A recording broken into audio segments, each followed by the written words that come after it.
Hello, bonjour, and welcome to the Don't Waste Water podcast. I'm your host, Antoine, and in the next few days, I'll be summarizing for you 1 year's worth of incredible water insights from the 52 experts that appeared on this microphone in 2021. I'm joined today by 8 of them to discuss the touchy subjects of water price, water value, and the link between both. But let me leave the opening statement to Navkaran Singh Baga. The whole mindset around water is that it needs to be free. Here comes one of the most difficult debates in the water world, charging for water. The opinion that it needs to be free is strongly entrenched in people's minds.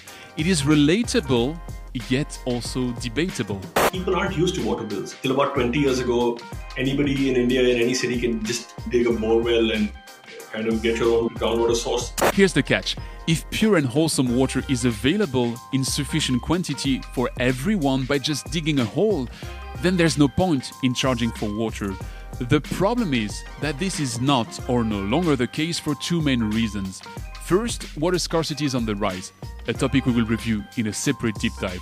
And second, water is polluted, so it is not pure and wholesome or of sufficient quality directly at your bore or in each and every river. And this has consequences, as Jacob Bosser recalls. We oblige governments to make people pay for the water, which is not always obvious. As soon as people pay for water, the value of water, again we come back to the value, is there. People understand. That's the most amazing part. People are really willing to pay. They are really, even the poorest one, are willing to pay for good quality drinking water because they don't want their kids getting sick. 4.5 million people die worldwide per year because of drinking water issues. Most of them are kids. So they're really willing to pay for that. Okay, but if we are willing to pay for quality water, what are we really paying for? Is it water or the technology that's needed to treat water up to the required quality levels? Again, I'll let Navkaran explain. The statement that she made broke me down, but at the same time made me look at this is going to be a much tougher job than I think, which was, she said, how can you charge so much money for a machine that makes water? This is morally not correct. I got taken aback by the statement because we're being pitched as someone who's trying to make money off of water. We're trying to make money off the technology we developed. We're not here to sell you water. We're trying to change the way things are done. So the whole question of morality, the question of ethics, I don't think are ever attached to any other commodity in the world. Indeed, the question of morality and ethics is somehow off topic here. Let me make an analogy. If you're hiring a woodworker to craft you a table and some chairs, is it morally correct that he charges you for the wood? I mean, it was grown by nature in the form of a tree, right? But you'd find logical to get charged for the wood cutting, transport, carpentry, and joinery work, and the equipment and time associated. So what's different about water? Well, water is mandatory for our survival, but so does our food. And you wouldn't go to your local farmer and ask for vegetables for free, would you? Yet, if we were to really break down what he's charging you for, I'd bet that in any tomato or apple, he doesn't charge for the good itself, but rather for the water, oil, effort, tractor, fertilizer, and so on. To summarize, the first reason to charge for water is that there is a transformation required from the naturally available good, and that transformation has a cost. Okay, let's move on. If you're charging for water, how much shall you charge? One of the chief problems we have in water is engaging customers, engaging the public, and making them trust their water. So even in some extremely well-run utilities, you have large numbers of people still treating their water at home or boiling it. Maybe because it's quite perverse, but I have been told that one of the drivers for that is that people think, well, our water's so cheap, so it can't be clean. The phenomenon David Lloyd Owen just described is called the Veblen effect. We've been trained by experience to think that more expensive equals better.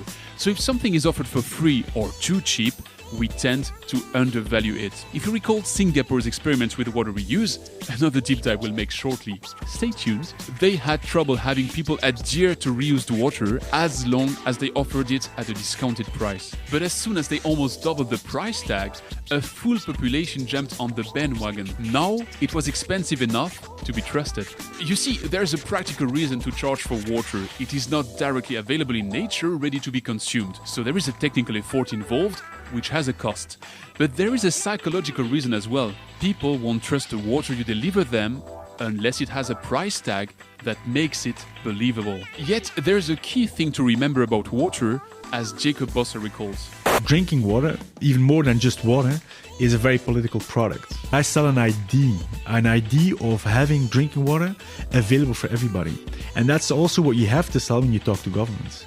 And the political gain from providing drinking water to the community is quite high. So you have a good leverage there. But it's really the vision that you have to bring over to the people that want to get elected next term. Things get regulated when people care about them. Policies that are popular are much, much easier for politicians to push through. The mayor is unlikely to do something that is going to be unpopular with people. So getting people to care about water, getting people to value water is really the start. And how do you do that? With water, people need to understand that there is value here. There's value for everybody. There's value for our ecosystems, our cities, ourselves in terms of our own health. And if we can get people to view it like that, then everything becomes much, much easier. As Paul Calan just explained, you can end up in a devil's circle if you take the problem from the wrong angle. If people don't value water topics, it won't make it to the top of the political agenda. And if it doesn't, everyone will become reluctant to charge the right price, which in turn decreases the perceived value of water, which brings it further down on the agenda, and so on, and so on. Hence, as David Lloyd Owen explains, this means that people are very reluctant to charge the appropriate price for water to reflect its worth. And so water is systemically undervalued. But once we've said that water shall be priced right to be valued right, let me predict the follow-up objection. The right to water is a human right, right? Right. Well, almost. Actually, the right to affordable water is a human right. Hence the question, what's the definition of affordability? I let David answer. For the first time ever, the World Health Organization started to consider what actually affordability means. And a study came out about a couple of months ago trying to define affordability. Because until now, it's always just been taken as the magic figure. And really, it actually boils down to two numbers. One, percentage of household income, and two, time. In his Global Water Funding book, David Lloyd Owen actually shows how utility water wouldn't breach the affordability rule in any place in the world, even if we were to speed up the reaching of SDG 6 targets. Another deep dive that's in the pipe. Stay tuned. He also shows how the infrastructure legacy represents an increasing burden in many places around the world, which results in higher costs that have to be translated at some point into the water price, as Aaron Tartakovsky confirms. Utilities have to increase water and sewer rates every single year to pay for all of the needed repairs and maintenance. And in a lot of cities we're talking about, that's 10, 12, 15% a year increases. Those are annual increases. Yet, that may well be the funding need. It doesn't necessarily mean it results in a similar increase at the end of the day, as David explains again.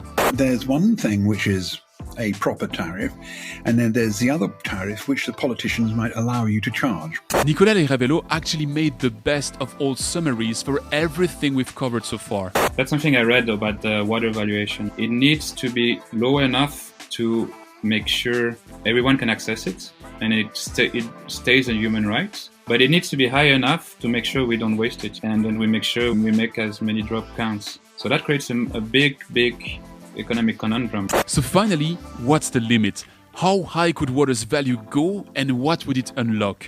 Well, Dennis Mal has some ideas. When is the financial equation or the business case for the International Space Station the criteria that makes it important for us to achieve it? In other words, when does water become so expensive that the International Space Station solution is actually cheap and affordable? That would actually turn the tables and rewrite the equation. We technically have the capability to make 97% of our water uses a fully closed loop. What we are missing, therefore, is the economic balance, something a higher water valuation may well change long before we reach the $40,000 per water bottle of the International Space Station. Will we see this happening? Actually, even if we don't do anything, it's only a matter of time. So the sooner we embrace the battle for the right valuation of water, the better we're off not only as an industry, but as humanity.